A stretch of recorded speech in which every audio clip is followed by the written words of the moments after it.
Boa noite, pessoal, tudo bem? Graça e paz. A gente está aqui na LAR fazendo um podcast sobre alguns assuntos polêmicos que a gente quer destrinchar aqui e deixar um pouquinho mais claro ou com mais dúvida, pelo menos para buscar mais alguma coisa. E a gente está aqui com o Léo, que vai se apresentar agora, falar um pouquinho sobre ele. Fogos, Corinthians, 2-0. Palmeiras hoje vai ganhar do River Ó, de novo. vai ser tão bom que ele já é corintiano contra palmeirense. É verdade, Mano, a rivalidade já está estabelecida já tem um tempo. O Léo vai falar um pouquinho sobre ele, um pouquinho sobre o assunto e bora. Graças a paz, eu sou o Léo, eu sou cristão a vida inteira, né? Quem já me conhece já sabe, a vida inteira desde o berço, né? Como dizem, eu nasci num berço evangélico, ele era convertido. Uhum. Então eu sou cristão a vida inteira, eu sou da igreja Dínamos. Tem pouco tempo que a gente está caminhando lá como família, mas é uma família maravilhosa para nós. Eu sou professor há 10 anos, isso não significa que eu sou douto em tudo, isso significa só que eu amo Jesus profundamente, para mim é importante falar de quem ele é e dos seus princípios. Então eu recebi o convite, vamos falar sobre o quê? Sobre um assunto que é difícil, né? É falar sobre livre-arbítrio, já que as pessoas têm todas as coisas já prontas, né? Porque quando você fala com alguém, você fala assim, eu escolho o que eu quiser, porque Deus me deu o livre-arbítrio. Então, vai ficar a questão para esse vídeo aí que a gente vai falar sobre o livre-arbítrio. E eu, particularmente, eu vou deixar a minha opinião aqui. Acredito, mas não acredito. Então, assim, eu acredito que tudo tem limite. Então, no decorrer do vídeo aí, a gente vai ver o que a gente sai sobre essa ideia. Eu conheço o pastor André já há alguns anos, meu amigo, a gente já teve boas discussões sobre a palavra. Muito boas. Muito boas discussões, mas se você sentiu o clima acalorado aqui, é só porque está calor mesmo. Mas tudo na amizade, terminou aqui, a gente conclui as coisas debaixo da bênção de Cristo para que o pensamento seja evoluído, né? Porque a evolução do pensamento é uma dádiva de Deus, a gente poder evoluir no Senhor, não é uma questão de Darwin, né, de você se evoluir com o tempo, mas é daquilo que o escritor de Coríntios escreve, falando que a mente de Cristo não tem como se mensurar. Então, se nós fazemos parte da mente de Cristo, logo nós vamos descobrindo coisas sobre Cristo, assim como no relacionamento a gente vai descobrindo diariamente. É importante a galera saber também que a gente está num processo de reconstrução, né? De pensamento, de entendimento da palavra. É um processo que pra gente, algumas coisas, apesar da gente ter muito tempo, são novas. Inclusive pra mim, que já estou estudando há um tempão, às vezes eu chego e me deparo com coisas novas, ou com diferentes opiniões que me fazem, acrescentam, né? Então é importante a gente saber também aqui que a gente já conversou um pouquinho antes e a gente não concorda com muita coisa. Não concorda mesmo. O que é bom pra gente... Porque talvez você tá aí na tua casa assistindo, você vai falar assim, ouvindo, você vai falar assim, eu me identifiquei com o que o Léo tá falando. Eu acredito dessa forma. E outras pessoas vão falar, eu acredito da forma que o André tá falando. Eu acredito dessa forma. Qual que tá certo, qual que tá errado? Dentro desse tipo de pensamento, eu acredito que não são doutrinas fundamentais. A gente tem que acreditar que Jesus é Senhor, que Ele morreu, ressuscitou, e essas são as doutrinas fundamentais. A gente acreditar nisso como fundamento da nossa fé, eu acho que é o principal. O restante todo a gente vai ter algumas divergências aí no meio, né? Sim, e ainda mais pensando no nosso contexto de evangelho no Brasil, né? Quando se fala do contexto de evangelho no Brasil, a gente tem muitas, vou catalogar como pseudo-doutrinas, que cada um pensa de uma forma sistematicamente, e no Brasil o evangelho veio de uma forma muito difícil e demorada para nós, né? Quando a gente pensa hoje, por exemplo, a gente vê as igrejas evoluindo para uma forma mais como é no exterior. A gente vê os nossos ministros, os grandes ministros do evangelho que fazem os seus estudos fora, né? Que eles vão procurar escolas de missões, escolas doutrinárias fora do país. Então a gente vê um evangelho hoje no Brasil em que a gente cresce de uma doutrina muito, como que eu posso dizer, muito religiosa, né? E agora a gente está vindo para uma doutrina muito livre e isso está se meio que chocando.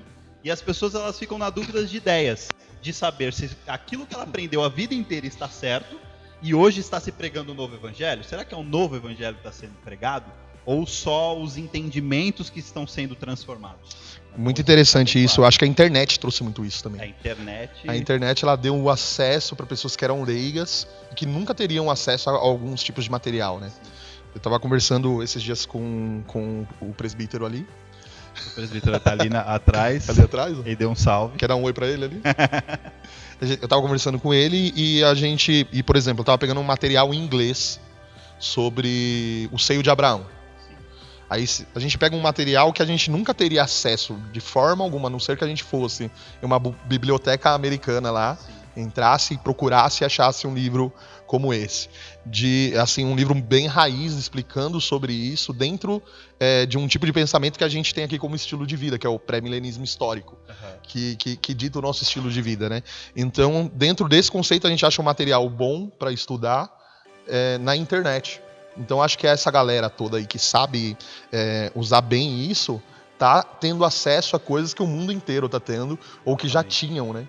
E a gente tem uma influência muito forte da igreja, da doutrina pentecostal, desde a implantação da igreja evangélica aqui, né? Então a igreja evangélica veio pro Brasil lá em Belém do Pará com a Assembleia de Deus. E eles influenciaram, inclusive, com a doutrina na tradução da Bíblia. Então, muitas coisas na tradução da nossa Bíblia aqui em português é diferente da de português de Portugal. Você vai olhar lá, você vai ver que tem impregnado doutrina ali, né? Nesses anos que eu dei aula, as pessoas elas sempre falavam para mim sobre as traduções da Bíblia, né? Porque agora você tem aí em português pelo menos umas 5 ou 6 versões que elas são muito acessíveis. E as pessoas elas leem essas versões e elas acham que está escrito outra coisa. Quando na verdade ela só é... Eu particularmente prefiro as traduções da King James, porque eu acho que traz uma realidade muito melhor, né, sobre a escrita, mas por mais que a King James ainda seja a melhor para a nossa linguagem, ainda é defasada quanto à original. Até porque tem diferença de linguagem, né? Então você vem falar de um hebraico, você vem falar de um aramaico, você vem falar de línguas que todas as expressões são diferentes. Então o entendimento disso fica complicado. E entrando no assunto sobre entendimento... Exatamente. A gente vai entrar no assunto agora e até complementando já para pegar como gancho, né? Por que eu pensei no livre-arbítrio nesse aspecto que a gente vai conversar aqui, que eu vou expressar, você vai expressar também? Justamente por causa dessa influência já da igreja, que vem com uma tradução um pouco heliocentrista, um pouco colocando o homem como centro e colocando Deus como alguém dependente do homem, na minha concepção.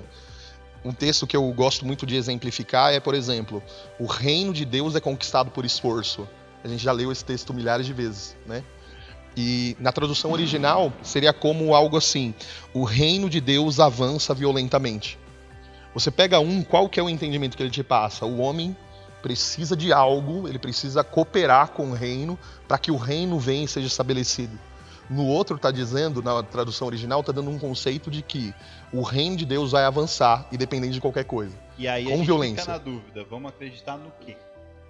No que é melhor para mim, no que é melhor para o entendimento ou na tradução? Então a gente pega pontos do Evangelho, que é por isso que foi exatamente como o pastor começou aqui. Não são verdades absolutas, são pensamentos construídos debaixo da palavra, lógico, obviamente, só que a gente tem que pensar naquilo que a gente consegue se assimilar. Por exemplo, eu sou cristão e tenho certeza disso. Já me perguntaram, Léo, você seria de outra religião? Eu muito provavelmente não seria, porque o cristianismo ele me completa. Ele realmente faz jus a quem eu sou. Então eu não conseguiria pensar de outra forma. Então quando a gente fala sobre essas particularidades de tradução e de entendimento da tradução da Bíblia, a gente tem que falar com uma certa cautela, porque senão a gente acaba falando para as pessoas a Bíblia não está certa. Que a Bíblia não está certa. Já pensou? A gente começa com um tema polêmico e já falando outra engata coisa. de outra. Mas o bom disso é que a galera estimula a galera a buscar o original da Bíblia também, que tem acesso também. Tem a Oliver Tree, se você fazer um merchan aqui, né? Tem aquela Bíblia Oliver Tree. Manda uma pra ela aí. Manda uma pra ele, a editora. A então, editora pode mandar uma pra ele. A Oliver Tree é um aplicativo e ela tem todas as traduções no original e é fantástico, porque muda a sua percepção sobre o entendimento da palavra. E fica a dica pra galera, estuda, gente. Nem tudo que te dizem é o que é, tá? Então estuda, vai lá, você precisa... Entende a palavra. O povo perece porque porque falta conhecimento do Deus que elas dizem que seguem. Aham. Então, acredita mais, pesquise mais, o Google tá aí, só que cuidado, né? É, O Google tá aí eu para ensinar e para atrapalhar. Né? Também. E a gente pega, né, o Léo, dentro disso que eu tô falando com você, o problema todo é que tem doutrina no meio. Então, por isso que é importante a gente pegar e ter diversos tipos de traduções, diversos tipos de formatos da Bíblia para a gente acessar. Inclusive, a inglês é ótima, a King James em inglês. Você traduzir ela para o português, ela já tem uma qualidade um pouco melhor do que essa tradução que tá na nossa Bíblia. Então, assim, já é uma dica boa. Mas a pessoa que sempre vai pregar, por exemplo, ela precisa aprofundar muito para ela não pregar uma abobrinha, uma coisa que não tem sentido. E principalmente falando sobre livre-arbítrio, a gente vai entrar aí nesse assunto, a gente começou falando sobre o livre-arbítrio está associado com a predestinação, né? E é como se fosse tipo o Corinthians e Palmeiras, esses dois, né? E o Palmeiras está predestinado a sempre ser melhor que o Corinthians, diga-se de passagem. Como diria o Neto. É tipo Corinthians e Palmeiras, esses dois aí. E assim, na minha concepção, eu já vou começar discordando, né? Sim, discorde. Na minha concepção, eu acredito que, na verdade, a oposição ao livre-arbítrio é a depravação total. Né? O que é a depravação total? Ela não é, tipo, o homem é mau no limite máximo e ele destrói tudo e ele arrebenta tudo. Mas que com o pecado, o homem perdeu a sua natureza divina, a sua proximidade com Deus, no aspecto da presença de Deus com ele. No aspecto até de livre-arbítrio, né? Porque eu acredito que ele teve um dia. Mas a partir do momento em que ele come o fruto do conhecimento do bem e do mal, a natureza dele foi contaminada.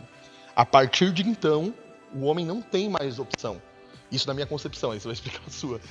E aí, dentro disso, o homem nasce e Adão nasce junto com ele, vamos dizer assim. Tá. Então ele nasce com a natureza já depravada, é como se ele nascesse já preso ao pecado, nascesse já, eu dei até o exemplo para você, um pai não ensina um filho a mentir, né? E por que ele mente? É inexplicável, né, isso. Um pai não ensina um filho a não dividir, ele ensina a dividir, né? Mas o filho é egoísta, você dá lá a bala para ele vai esconder, vai querer comer sozinho. É estranho isso, ao passo que confirma muito o fato da galera, ou de já nascermos com uma forte inclinação para o pecado e de isso não ser opcional, né? Então, por isso que eu faço oposição ao livre-arbítrio com a depravação total, não com a predestinação, como você falou, né? Com esse ponto eu fico pensando assim, então Deus errou. Deus errou na criação do homem. Porque antes da gente começar aqui, a gente estava numa discussão sobre... Se a gente fosse dar um texto base para hoje, para essa discussão, a primeira base de texto seria em Gênesis, que é a criação de todas as coisas, e foi justamente na criação do homem que eu fico pensando. Deus criou o homem à sua imagem e semelhança. Lógico que sem os atributos indivisíveis de Deus, onipotência, onipresença, onisciência, porém coparticipante, como diz lá em Romanos 8, que nós somos herdeiros e co-herdeiros com Cristo em todas as coisas na eternidade. Então, quando eu penso nisso, eu fico pensando na criação do homem. Deus criou o homem à sua imagem e semelhança, com atributos que não são iguais ao dele, para parecer com quem ele é. Então, Deus é um ser que toma as suas próprias decisões. Então, acredito que o homem ele foi criado para ser como Deus, para que ele tenha direito de tomar as suas próprias decisões. A exemplo, justamente, do texto de Gênesis, em que o homem, Deus fala lá, olha, gente, tem tudo aqui, tem tudo de maravilhoso, dá nome para os bichinhos, tá tudo ok, vocês podem aproveitar de novo, mas desta árvore você é melhor que você não coma. Deus ele nem fala assim, ó, não coma. Deus ele não dá uma ordem, né? Deus ele dá uma dica. É melhor que você não faça isso. Mas nesse entendimento parece que Deus deixa uma deixa de falar assim, você pode ou você não pode, o direito de escolha. O homem pecou. Quando o homem pecou, ele comeu e tal, o homem e a mulher, aí veio Deus novamente no jardim e falou assim, Adão, cadê você? Gente, atributo indivisível de Deus, eles sabiam onde eles estavam. Porque ele é onipotente, ele é onipresente, ele está em todos os lugares, ele sabe de todas as coisas, ele é onisciente, ele sabe de tudo. Ele sabia onde eles estavam. Partindo desse princípio, eu fico pensando, por que Deus fez a pergunta onde você está? Porque Deus estava chateado? Porque Deus estava... Não, eu acredito na questão do perdão que nasce em Deus. Deus talvez tenha chamado eles na intenção da escolha. Adão, o que você vai escolher? Se esconder e realmente se afastar da minha presença com essa escolha, porque quando nós pecamos, nós nos afastamos, certo? Não é isso que a palavra diz? Que o pecado afasta o homem de Deus? Então, quando a gente trata nesse assunto, então, quando Deus faz a pergunta, ele fala assim, aí, Adão, você vai escolher se aproximar, você vai escolher o perdão. Porque eu acredito... Gente, assim, eu tenho uma pilha, pastor. Deixa eu te falar uma coisa, assim, dentro disso que você tá falando. Você começou falando assim, então Deus errou. Mas você explicou como se Deus tivesse realmente errado. Porque você está falando que Deus Deus sabia onde é que Adão estava, que Deus fez Adão, que Deus tratou todas as coisas dessa forma, que você disse aí, e que Jesus foi um plano B.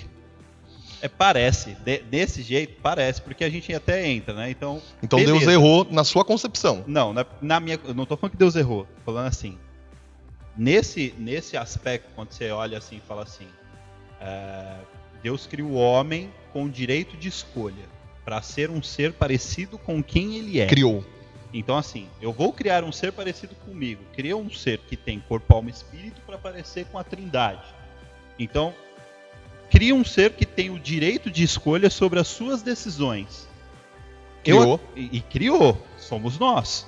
E aí, esse ser erra e Deus vai lá e chega assim, fala, e aí, qual vai ser a sua escolha? A escolha do homem foi se esconder.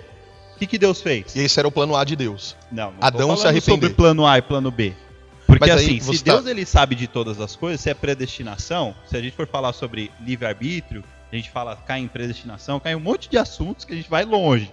Mas para resumo da ópera, se a gente tratar desta forma de que o homem sim, o homem ele não tem livre-arbítrio, então a gente fica pensando que foi uma grande peça de Deus. Deus é masoquista. Ele falou assim, não, eu vou entregar Jesus, eu vou criar um ser, e eu vou entregar o meu filho para sofrimento, ao sofrimento máximo que um ser humano pode sentir como humano, vou fazer ele se despide de toda a sua glória, como diz lá, como Paulo escreve, né? Que se desfez de toda a sua glória para se tornar como nós, para caminhar como nós, se desfazer de ser como Deus, sofrer como homem na sua sofrência máxima.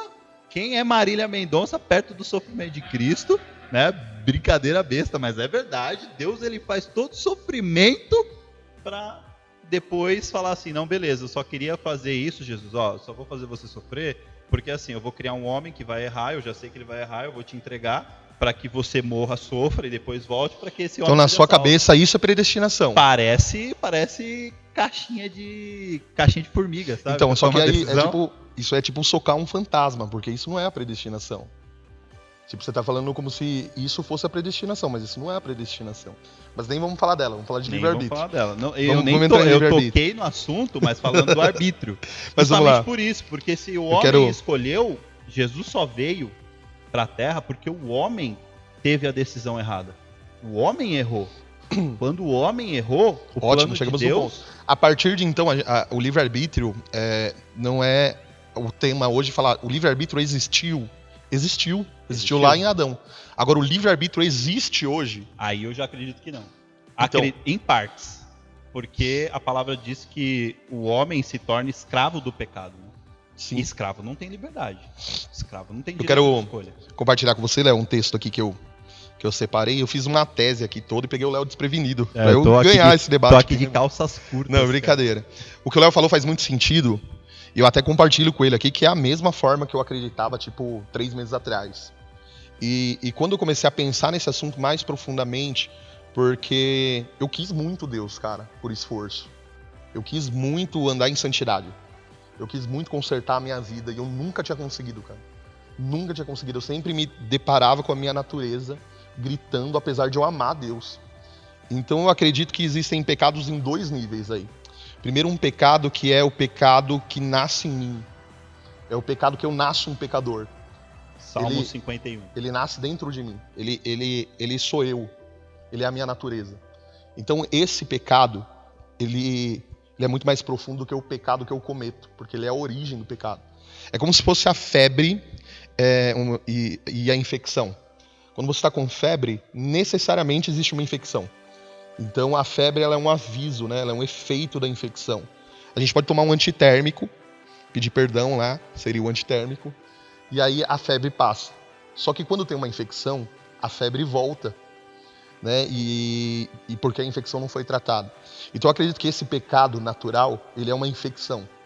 E que o pecado que a gente comete, ele é um efeito disso, um efeito de quem a gente é. Então o pecado natural seria a nossa personalidade. A nossa identidade mesmo. Quem nós somos. Quem nós somos. Nós somos o quê? Adão. Nasceu é Adão. A palavra fala isso, que é necessário a gente nascer de novo da água e do Espírito, porque no nosso primeiro nascimento é justamente o nascimento desse ser pecaminoso. E essa é a doutrina da depravação total na minha concepção. Existem pessoas que têm uma outra mentalidade sobre isso, mas eu consigo enxergar a Bíblia nessa perspectiva, de que quando a gente nasce pecador. E todos nós temos a necessidade de um Salvador. Todos nós nascemos com a carência de um Salvador. É a transgressão e iniquidade, né? Como Davi disse lá em Salmo 51, isso, ilustra mais ou bem menos essa isso. História. É que a transgressão e a iniquidade seriam pecados em níveis diferentes. Seria ainda esse segundo dividido numa subdivisão. Uma subclasse. Né? É. Tá. E o pecado que a gente comete é um efeito de quem a gente é. Então, por exemplo, a gente costuma pedir perdão para Deus da seguinte forma: Deus, me perdoa porque eu me prostituí. Não é porque prostituiu, é porque é um prostituto. Você percebe que aí é um desvincular da identidade de pecador para algo que eu cometi, algo que eu fiz, mas eu não sou isso. Ai Deus, eu menti. Não, você não mentiu, você é um mentiroso. Porque está dentro de você, e mentirosos mentem. Prostitutos prostituem. Ladrões roubam. Então, isso tudo é a identidade que Jesus veio resgatar na cruz. Ele veio crucificar no corpo dele essa natureza que a gente tem. Esse pecado que a gente tem. Esse é o pecado que ele levou na cruz, a nossa identidade, para que ele pudesse viver dentro da gente. E por resultado a santidade. Por resultado de quem a gente é, uma correção na nossa vida. Mas antes desse encontro com Jesus, a gente não tem liberdade alguma, porque está associado a quem a gente é. E Paulo vai dizer isso em Romanos 3, olha o que ele fala. Como está escrito, não tem nenhum justo sequer, nenhum somente. Não há ninguém que entenda, ninguém que busque a Deus. Ninguém vai buscar a Deus, cara. Ninguém fala assim, eu escolho Deus. Eu escolho ser amigo de Deus. Ninguém diz isso, velho. Paulo está falando o contrário. Não há ninguém que busque a Deus. Todos se desviaram. Tornaram-se juntamente inúteis. E não há quem faça o bem. Não há nenhum sequer. Suas gargantas... Isso daqui ele está falando do homem sem Cristo. Ele está falando da identidade do homem. Suas gargantas são um túmulo aberto com línguas que enganam. Veneno de serpente em seus lábios. Suas bocas estão cheias de amargura. Seus pés são ágeis para derramar sangue. Ruína, desgraça marcam os seus caminhos. Não conhecem o caminho da paz. Aos seus olhos, inútil é temer a Deus. E sabemos que tudo o que a lei diz, o diz aquele que debaixo dela está, para que toda a boca se cale e todo mundo esteja sobre o juízo de Deus. Portanto, ninguém será declarado justo diante dele, baseando-se na obediência da lei, pois é mediante a lei que nos tornamos plenamente conscientes do pecado. O pecado é com P maiúsculo. Ele está falando desse pecado que na NVI é explicado como o pecado original, que é a nossa identidade. Por que eu não acredito no livre-arbítrio? Porque não tem nenhum justo e não tem opção nisso. Tem um negócio chamado... Eu vou perguntar o que eu já te perguntei. Então, o homem que é mau, ele toma a decisão má porque Deus quis que fosse assim? Deus entregou o homem para os seus próprios desejos, né? Então, assim, é como o homem dentro de uma prisão. Ele está dentro de uma cadeia. E ele pudesse acordar e falar assim, cara, hoje eu quero vestir amarelo, ou hoje eu quero vestir branco, dentro da prisão. E ele pegasse a camiseta amarela e pudesse vestir. Ele falasse, hoje eu quero vestir a calça preta ou a laranja. E ele pudesse vestir ela e escolhesse. Hoje eu posso tomar o banho de sol ou não. Mas a única coisa que não está na mão dele é escolher se ele é condenado ou salvo. É a única coisa que não está na mão dele. Ele não pode escolher isso. Isso não tem escolha. E quando nós vamos falar de arbítrio, a raiz da palavra é juiz. Que nem árbitro de futebol. Mais ou menos isso. O livre-arbítrio é eu escolho o juízo que eu tenho. É legal um cânone de Dort, que é um documento que sistematiza as doutrinas da graça. E ele fala o seguinte, que o homem não mesmo que ele pudesse escolher a Deus, ele não faria por causa da sua natureza. Ele vai falar assim, se o homem pudesse escolher a Deus, ele não faria. Ele não vai escolher a Deus e ele não pode escolher a Deus. É uma frase de Agostinho que depois, na sistematização da graça, na primeira doutrina, ele fala dessa forma, que o homem não escolheria a Deus de forma, hipótese alguma por conta da sua natureza, porque ele odeia a Deus, ele é inimigo de Deus, e o livro de Efésios fala isso. E ele não escolheria a Deus, e se ele pudesse fazer isso, ele não faria justamente por causa da natureza. Então, antes de Cristo, antes de um encontro real com Cristo, o homem é escravo do pecado. Gênesis 12, Deus prometeu Jesus para Abraão, falando para ele, em ti serão benditas todas as nações da terra. E ali tinha acabado de nascer as nações, em Gênesis 10, quando a Torre de Babel cai. Então ele fala, todas as famílias serão benditas por causa disso. Quando os judeus negam, eles estavam cumprindo uma palavra que estava lá atrás. O que acontece dentro desse aspecto é que a natureza humana ela ainda tem poder sobre determinadas pessoas e Deus não interfere dentro desse aspecto. Então, por exemplo, Deus interfere, vamos lá. Ou Deus não interfere. Ele não interfere. A gente está pegando duas pessoas. Uma pessoa ela tem a natureza pecaminosa, é escrava do pecado. A outra pessoa ela é uma pessoa de Deus e ela está vivendo com Deus. A palavra fala assim, sol, coisas boas e ruins, ele está querendo dizer, nascem. O sol nasce para pessoas boas e ruins. Coisas boas e ruins acontecem com pessoas boas e ruins. Seria muito bom se nada de mal acontecesse com a gente. Agora, responsabilizar Deus por isso é o grande problema. Porque quem quis comer o fruto lá no Éden, quando tinha arbítrio, foi o homem.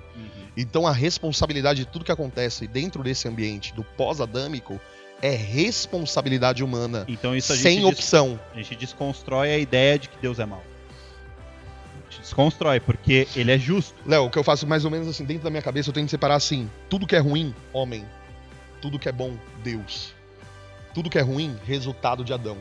Tudo que é bom, resultado de Cristo. Isso é bom deixar claro, eu pergunto justamente não por não conhecer, mas para deixar esse entendimento claro, porque senão a pessoa vai pensar imagina isso. Todo mundo comentando embaixo desse vídeo assim, esses caras tão loucos, falando que Deus é mau, não sei o quê. E assim, uma outra coisa interessante que você falou, assim, então existem pessoas condenadas já? Se você pensar no âmbito de eternidade, sim.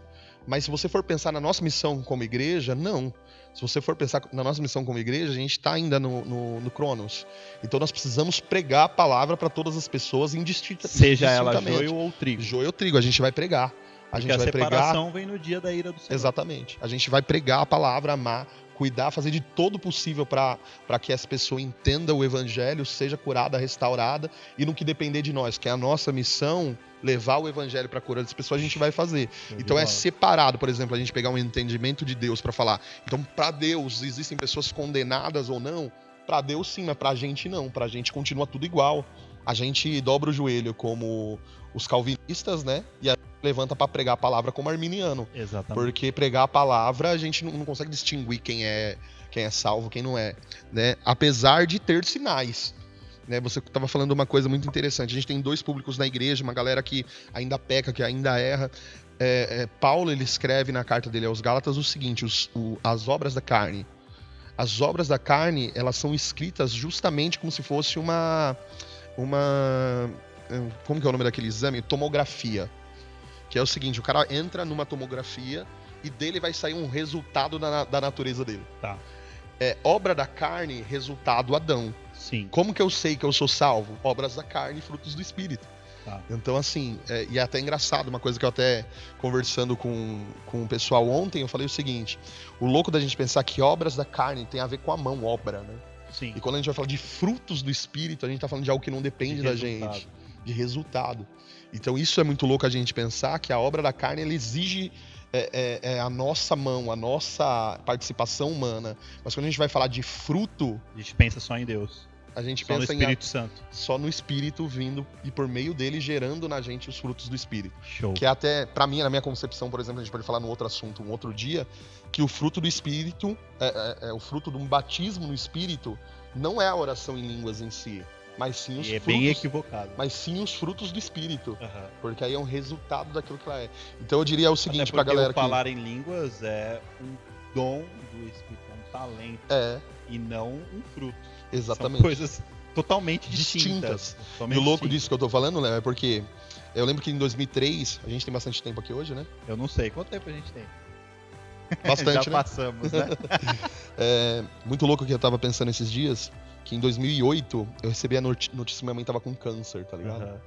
E eu passei assim E a gente pensa, a barra da minha Deus vida. é mau?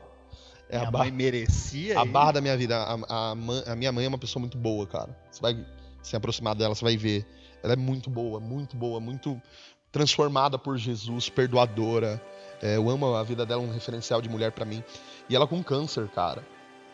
E eu lembro que eu fiquei desesperado, eu chorei. Eu fui pra igreja, fiz propósito com Deus pra ela não morrer. Me dediquei, até foi um dos ganchos ministeriais que me firmaram muito na igreja. E o louco disso é a gente pensar que o câncer, ele é desesperador porque ele tem um diagnóstico, uma sentença médica por trás, que é, Sim. você vai morrer. Sim. Mas, É a cara, o louco sentença final. de alguém morrer de câncer, eu já fiz velório de alguém que morreu de câncer. E essa pessoa era de Cristo. E eu falei, cara, graças a Deus ela descansou. Agora, quando a gente vai falar de frutos ou obras da carne, cara, a gente tá falando de um diagnóstico tão grave quanto o de câncer. Sim. Então a galera que tá assistindo precisa ter essa consciência. Lê lá as obras da carne e vê o quanto isso tem sido esforço dele. Porque quando é esforço, é obra. E quando a gente tá falando de obra da carne, a gente tá falando de esforço carnal, de eu, de ego, de vaidade e de tudo isso, às vezes fazendo a obra de Deus. Né? E aí é repleta de obras da carne. Ela tá fazendo a obra de Deus, eu vou pôr bem entre aspas, porque realmente as aspas são muito grandes, praticando obras da carne. Praticando obras da carne. E isso é Vou um resultado. porque eu sou o melhor pregador, ou vou falar porque eu sou. E isso é um resultado da natureza humana pecaminosa. Volta tudo. Volta pro princípio. Então, quando você acha que você é livre, você é preso. E não é preso do amor de Cristo, porque Jesus fala, você vai se tornar escravo do amor. E essa escravidão não é para condenação, mas é para justamente cumprir o propósito final dele, que é a salvação do homem. Então, quando a gente faz a obra de Deus por vaidade, por ego, por egocentrismo, por, enfim, tantas outras coisas que acontecem, infelizmente, então você faz a pseudo-obra de Cristo, porém se prendendo às obras da carne que você se esforça por isso. Louco, quando o fruto do Espírito não é esforço. Louco. O fruto do Espírito é resultado de quem se é. Isso, muito louco. Porque aí a gente pega a concepção de transformação que ele traz pra gente, que é voluntária, mas que tem um porquê de ser voluntária, que é o Espírito dele guiando a gente. Por isso que é um fruto, é um resultado de quem a gente é. E isso é muito louco porque no nosso cotidiano, então eu acho que a gente está caminhando para uma conclusão. No nosso cotidiano a gente sempre fala assim, Senhor, que eu possa tomar as melhores decisões, coloca seu Espírito à frente. A gente já declara que nós não temos o poder de decisão. Sim. Já declara isso em Cristo, a gente já fala assim, Senhor, que não seja a minha vontade, mas que seja a sua, conforme a própria oração de Cristo.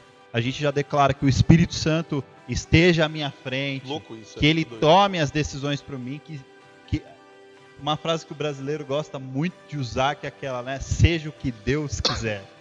Isso. E aí você, em outro momento, você fala assim, eu tenho livre-arbítrio. É uma discrepância assim muito horrorosa. Uma desconstrução muito louca. E aí eu fiz algumas perguntas pra mim mesmo quando eu construí isso daqui, né? A primeira é, tá, beleza, se Deus... se eu não tenho livre-arbítrio, por que eu devo orar? Né? Por que eu devo orar? Porque, mano, ele já controla, ele já escreveu. E eu tive uma sacada assim muito doida, assim, lendo o Lewis, né? No livro dele, A Última Noite do Mundo. Cara, eu até indico esse livro, é perfeito, falando de oração. Ele fala que a esposa dele tá doente com câncer, em estado terminal.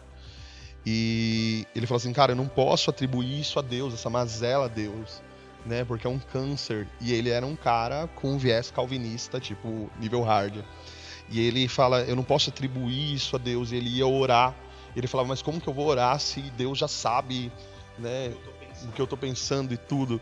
E ele fala assim que Deus fala pra ele o seguinte, que orar é entrar numa sala aonde a sua vontade vai conversar com a vontade de Deus. E ela vai se alinhar com a vontade de Deus. Então a gente não ora pra mudar Deus, a gente ora pra alinhar com Deus. nossa vontade. Exatamente. Porque partindo do princípio da natureza humana, a nossa natureza sempre vai buscar o que Jeremias disse, voltado à corrupção. Coração, quando ele fala de coração, ele está falando sobre entendimento, ele está falando sobre emoção, ele está falando sobre quem nós somos como pessoas, que isso é voltado à corrupção. É tipo aquele lance, né? Se você passa no mercado e a mulher passa uma coisa a mais, você vai colocar na sua sacola e vai embora. Por quê? Tá tudo bem. E quando na verdade é só a corrupção do ser que você é, que já é corrupto.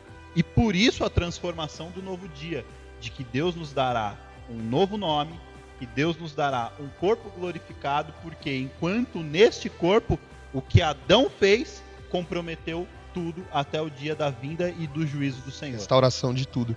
Então Cristo, Muito ele louco é, isso. Cristo ele é o começo, ele é o meio, ele é o fim, como diz em João capítulo 1. Inclusive João, eu acredito que seja nosso livro, né? Aquele amorzinho de todo cristão deveria ser o livro de João. Mas assim, quando a gente fala sobre Cristo, a gente fala que ele era o princípio, tudo foi criado nele, por ele, e Adão, ele corrompe isso, e com isso o homem passa a ser escravo do pecado. Jesus, ele vem, ele liberta o homem do pecado, só que o livramento do pecado é só na eternidade, só no dia do juízo. Perfeito. Porque ali ele vai encerrar isso, né? E aí a segunda que eu coloquei aqui é, beleza, então eu preciso me arrepender. E aí usar o arrependimento como um argumento do livre-arbítrio. Então eu tenho um livre-arbítrio para arrepender. Então pelo menos isso eu tenho. Uhum. Já que você pregou para mim, eu vou me arrepender. Exatamente. Aí eu tenho um texto aqui bem legal que eu separei, que está em Efésios 2, 1-7, né? E eu peguei um outro texto aqui. E ele fala assim, vocês estavam mortos em suas transgressões e pecados. Tipo, chega num morto e fala, arrepende aí, safado. Não tem o que fazer. Mas tá olha morto, que acabou. louco. Nos quais vocês costumavam viver. Apesar de estar morto, vocês costumavam viver em pecado. Ou seja, a vida que você vivia não era vida. Era uma morte, uma pseudo-vida. Sim. Ninguém entrega a vida pra Jesus, mano. Ele entrega a morte pra Jesus. Uhum. Ele pega a morte da vida. E olha que louco. Quando vocês seguiam presente e ordem desse mundo, e o príncipe do poder do ar, o espírito que agora está atuando nos que vivem na desobediência. Anteriormente, todos nós vivíamos entre eles, satisfazendo as nossas vontades e as vontades da nossa carne, seguindo os desejos e os nossos próprios pensamentos. Como os outros, éramos por natureza merecedores da ira. O lance da ira no final lá. Todavia, Deus, que é rico em misericórdia, pelo grande amor com que nos amou, deu-nos juntamente com Cristo, quando ainda estávamos mortos nas transgressões. Ele estava falando que, cara, você não teve opção nenhuma, você estava morto, ele te deu vida por meio da graça, e por ela vocês são salvos. Deus nos ressuscitou com Cristo, e com ele nos fez assentar nos lugares celestiais, para mostrar nas eras que hão de vir a incomparável riqueza da sua graça demonstrada em sua vontade e sua bondade para conosco em Jesus. Então, assim, tipo, mano, o que ele tá falando aqui, o arbítrio de escolher Jesus, é o lance que eu tinha falado no começo. É voluntário, mas o porquê que é voluntário? Porque antes tem uma influência do Espírito, tem um coração que Deus está trocando, um Espírito que Deus está colocando para fazer a vontade dele. Ninguém faz a vontade sem o Espírito. Ninguém busca Deus se não for por meio de Cristo. Quando falamos que Cristo é um caminho para Deus, não é só que ele é uma opção de caminho, mas que ele é o próprio caminho, ele é o próprio arrependimento do começo ao fim, né? E a terceira pergunta é... Então eu preciso ter fé. E fé é uma dádiva do livre-arbítrio pra gente, né? E Efésios 2:8 fala assim, pois vocês são salvos pela graça por meio da fé. E isso não vem de vós, é dom de Deus. É dom de Deus. Não por obras, para que ninguém se glorie. Então a gente pode concluir sim, que o homem ele é escolhido por Deus para ser salvo, e que a salvação ela se dá a alguns pelo dom de Deus dado através da fé. Essa é a conclusão. A conclusão é perfeita, e eu complementaria ela falando o seguinte: não temos livre-arbítrio a partir de Adão, porque somos escravos da nossa natureza, e não temos arbítrio depois de Cristo, porque não é a gente quem vive, é Ele. Olha só. Tem uma pergunta aqui dos nossos... Manda. Você vai escrever ela aqui? Assim, na frente aqui. A pergunta é a seguinte. Eu tô sentado no meu sofá, vendo o Palmeiras ganhar do River Plate nesse momento. Eu creio, porque eu não sei o que tá acontecendo. Mano, você é um homem de fé, Eu velho. sou um Você homem tá de fé. aqui na hora do jogo do Palmeiras. E eu não vou me esforçar para me salvar. Por que eu não vou me esforçar para me salvar? Porque Deus já me escolheu para ser salvo. E porque Deus já me escolheu para ser salvo, então eu já estou tecnicamente predestinado à salvação, então eu vou viver a vida de qualquer jeito, de qualquer maneira. Eu não vou me esforçar nem um pingo para isso. Como que Deus lida? Não vou falar como que Deus lida, porque nós não temos capacidade de dizer como Deus faz. Mas como que isso se encaixa? Eu posso ser sarcástico? Pode. Pega um Ctrl+C, Ctrl+V do assunto sobre obras da carne e frutos do Espírito e cola nessa parte. Tá respondido. Então você se esforça, você não se esforçar para estar debaixo do controle de Deus, é você praticar uma obra da carne. E praticar uma obra da carne é um resultado de que você não é salvo. Exatamente. Então você já sabe que você está salvo. E quando você se esforça para ser, você saber. Glória a Deus por isso. Porque eu não era capaz de me esforçar. Deus está me fazendo se esforçar. Vocês entenderam, pessoal? Pergunta?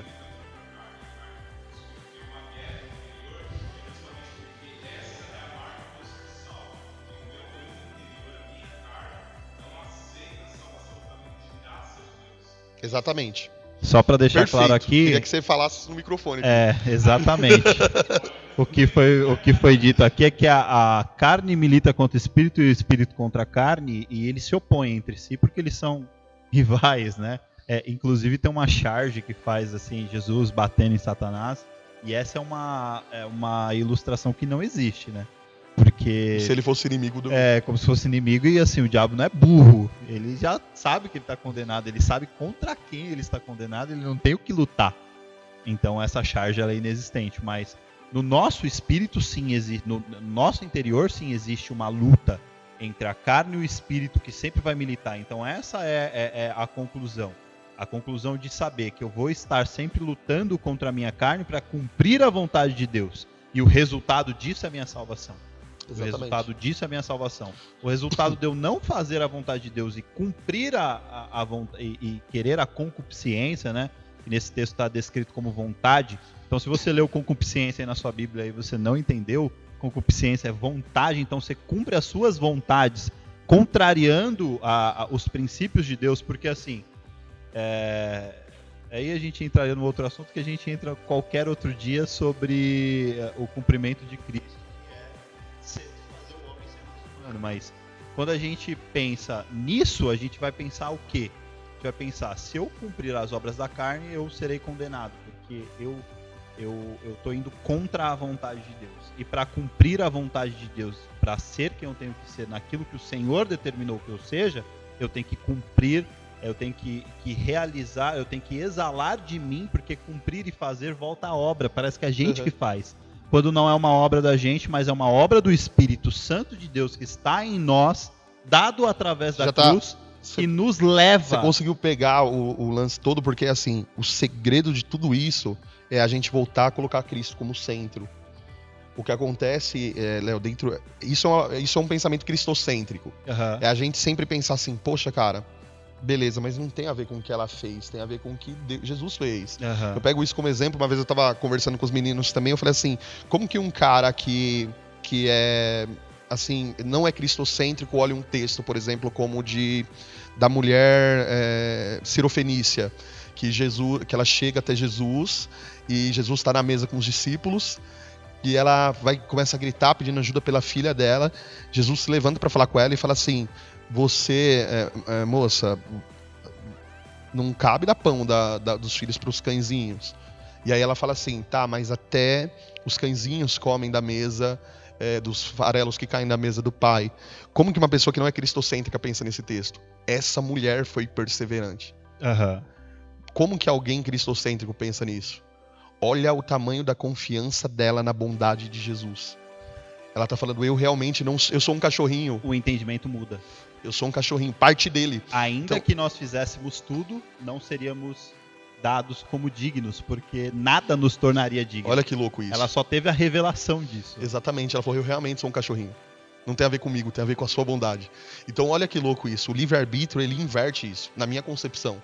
Ela traz uma responsabilidade, uma beleza pro homem, que ela tá só em Cristo, que ela tá em Cristo, ela nasce em Cristo. Ela nasce na bondade dele, não tem a ver comigo. Não tem a ver com eu escolher, não tem a ver com eu dobrar o meu joelho. Tem a ver em ele ter me amado primeiro, quando eu ainda estava morto nas minhas transgressões. Tem a ver com ele ter me pego morto nas minhas transgressões e pecados e falado, cara, eu pego todos esses pecados aqui, eu vou ser condenado por você que não vale nada. Tá, mas o que eu fiz pra merecer? Não, você não mereceu nada, você nem me conhece, eu tô indo pra cruz, morrendo por você e carregando os seus pecados sobre mim. Tá, mas o que eu fiz de certo? Nada. Mas o que Jesus fez de errado? Nada. E ele carregou o meu pecado sobre ele. Então a beleza de você colocar Jesus no centro, ela traz uma revelação de quem ele é na identidade real dele. E tira das nossas costas um peso enorme, o peso da obra, o peso da lei, velho. Porque quando ele tá falando de obras da lei, ele tá falando de aplicações por meio de esforço para obter a bênção de Deus em determinado ponto. Quando ele tá falando nisso. E a gente, às vezes, pega o livre-arbítrio e torna ele isso. Ele torna ele um método de barganha com Deus. Tipo, essa mulher foi perseverante, então eu vou chegar diante de Deus e vou persistir com ele pra ele olhar pra mim e falar, uau, eu não vi fé assim em Israel. E quando ele tava falando de fé, ele tava falando de justiça pela fé. Toda vez que fala fé, é justiça pela fé. Sim.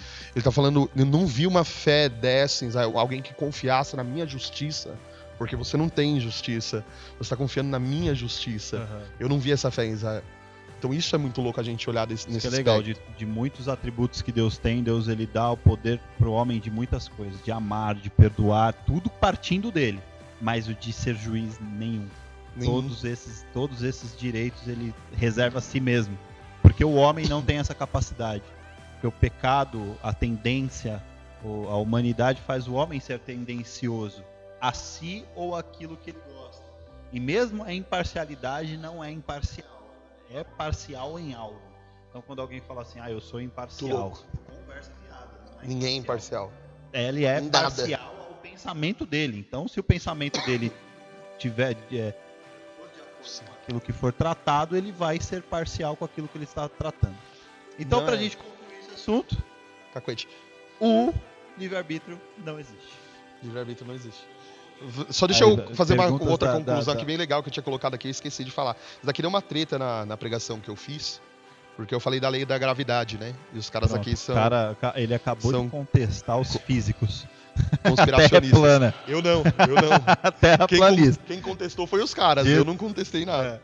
Eu falei isso. É muito louco esse texto aqui e eu uso ele como base para entender isso. Tá. Que o pecado é uma lei. Ele fala lá que, vocês estavam... Eu quero... Romanos 1,19 fala assim, Romanos 8, 1 ao 4. Portanto, agora já não há condenação para os que estão em Cristo Jesus, porque por meio de Jesus, a lei do Espírito de vida te libertou da lei do pecado e da morte. Tá. Então, o que a gente está falando aqui? Lei é lei, velho. E a gente comparar a lei da morte, na minha concepção, vai ter cara que vai falar que não. Né, meu irmão, se ele assistir, ele vai ficar doido comigo. Mas é como a gente pegar, por exemplo, pra gente visualizar isso, a lei da gravidade. A lei da gravidade é o seguinte, mano, você soltou aqui... Tô esperando o que vai vir aí. Não, você pode não acreditar na gravidade, né? Como alguns não acreditam na gravidade, não sei no que acredita, né? Força magnética, sei lá. Tá. Você pode não acreditar, mas você tá em pé e se você tropeçar, você vai cair, velho. Ok. E isso não tem como contestar. Mas tem a lei da aerodinâmica, né, mano? A lei da aerodinâmica é você ver uma lata de toneladas voando no céu e quebrando a lei da gravidade, né? E sobrepondo a lei da gravidade. Então o que Jesus está falando aqui é o seguinte, tem uma lei do espírito e uma lei da carne. E a lei do espírito sobrepõe. Quando você está sobre a lei da carne, você vai viver coisas da carne. Mas quando você está sobre a lei do espírito, ela sobrepõe as coisas da carne. Ela sobrepõe a lei da carne. A lei que te faz pecar, a lei que te faz andar da maneira errada.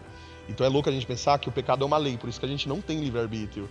E Jesus, ele coloca a graça dele, a vida dele em nós. Então a gente fica entre a cruz e a espada. Que é o seguinte, cara, eu sou do mundo, não tenho Jesus, eu tenho livre-arbítrio porque eu fumo. Não, cara, fumar, beber, é tudo escravidão. Eu tô em Jesus, eu tenho livre-arbítrio agora porque eu voltei a ser Adão e tal. Não é a plenitude ainda. Não. Agora, ele tá movimentando o teu coração e colocando a vontade dele em A você. gente tem que Então, entender que viver a vontade de Deus influenciada pelo Espírito dentro de nós é nos levar ao caminho do dia do juízo. Que esse dia, o dia da ira, o dia que Jesus voltar, aquele dia que uns acreditam que volta antes, depois não vou entrar nesse assunto, porque é uma a gente questão... pode fazer um desse. mas é uma questão que eu entendo assim, cara. Qual é o ponto das coisas? Cristo volta? Volta. Glória a Deus, eu quero estar com ele.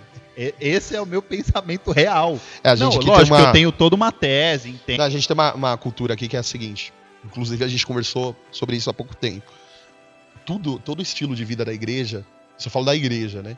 Ela nasce na escatologia.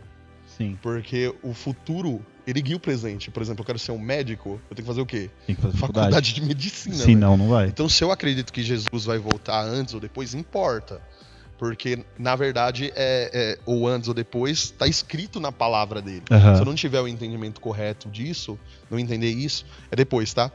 Eu não entender isso, a gente começa a entrar num estilo de vida escapista, na minha concepção. Tá. Mas aí é um assunto para escatologia. É um assunto para escatologia. Que é um assunto que eu, particularmente, não sou o expert, porque eu penso justamente nisso.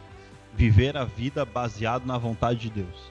Se eu vivo a vida baseado na vontade de Deus e eu espero o Maranata, espero que ele venha. Então você é pré-milenista. Brincadeira. Eu espero que ele venha. Então eu vou esperar que ele venha conforme os dias de hoje. Se amanhã você vai voltar enquanto estiver aqui, vai me levar, meu carro vai bater enquanto eu for. Cara, ou se vou viver aqui, vou ver o anticristo, cara, assunto para um próximo episódio.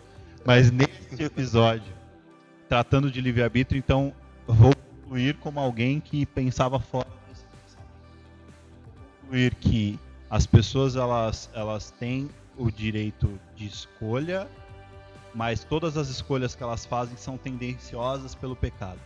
Então o pecado te faz acreditar que você é livre quando você é escravo. Jesus ele te liberta para te tornar escravo, mas escravo do amor e da liberdade dele. Susto da preula, velho. Que susto. Eu falei, voltou. E é isso. Então, eu concluo que nós não temos livre-arbítrio porque nós entregamos para Deus. E quem não está no Senhor continua sem livre-arbítrio porque está debaixo do jugo de escravidão do pecado. Foi boa conversa, hein? Foi boa conversa. Considerações finais, obrigado por hoje. Até o próximo podcast. Eu quero agradecer. Gente, perdão pelas heresias. Brincadeira. Eu tô fora, tá? Eu tô aqui como um mero comentarista desse a gente tá pensamento. Aprendendo junto, a gente resolveu divulgar esse assunto. Não é uma coisa nova, né? Não. É uma coisa... o pastor André que inventou isso daí. Não, isso daí existe há muito tempo. Os neurocientistas já falam sobre isso. O livre-arbítrio não existe. Então, se você procurar primeiro cientificamente, tem inúmeros artigos científicos que falam sobre isso. Eu poderia pegar uma tese mais profunda falando, mas não vou fazer isso não. E que isso é mais procurando no Google. Obrigado por ter assistido, obrigado por ter ouvido, né? Vai ter podcast também. Obrigado por ter ouvido e assistido. Até a próxima. Até a próxima, obrigado, pastor André. Valeu, galera. Léo, obrigado por ter... Agora eu vou falar um bagulho, mano. O cara deixar o jogo do Palmeiras pra vir ouvir isso daqui. Eu vou dizer pra você que o centro da minha vida é Cristo, não o Palmeiras. Aleluia. O Palmeiras já está destinado a ser campeão, então Cristo é o centro, eu sei o que vai acontecer com o Palmeiras. Os cara vai... Aí, o que os caras acreditam de predestinação? O cara chutou pra lateral, mas como ele tem que ganhar, o bagulho vai virar cair no gol. Dentro do gol. Mas valeu. Não é isso. Valeu!